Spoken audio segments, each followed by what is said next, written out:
केही बिहानहरू घामले होइन सपनाले उज्यालो हुन्छन्। आज त्यस्तै बिहान हाम्रो यात्राको दोस्रो दिन उत्साहले भरिएको छ। हामी इलामतर्फ अघि बढ्दैछौँ। साँझ पर्दासम्म इलाम पुग्यौँ। डे 2 यतिमै पुरा भयो। नयाँ बिहान, नयाँ उत्साह, जिपमा हाँसो र रमाइलो गर्दै हामी दार्जिलिङतर्फ लाग्यौँ।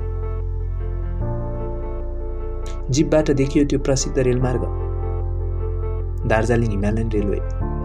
सन् 1881 बनेको यो रेलमार्ग आज युनेस्को विश्व सम्पदा सूचीमा सूचीकृत छ।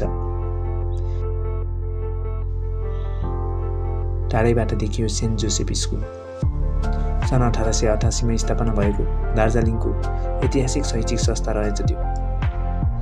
अब हामी दार्जिलिङको पार्कमा चिसो हावा र बादलले ढाकिएको पारबीच ब्रिटिस शासनकालदेखि क्विन अफ हिल्स भनेर चिनिने यो सहरलाई निहाल्दैछौँ। हामी एउटा सामूहिक फोटो खिच्छौँ जुन जीवनभरका लागि सम्झना बन्नेछ। रात पर्न लागेको थियो।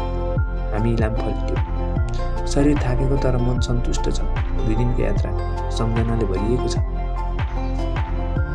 डे 3 पनि समापन भयो। अब हामी डे 4 र डे 5 मा भेट्नेछौँ।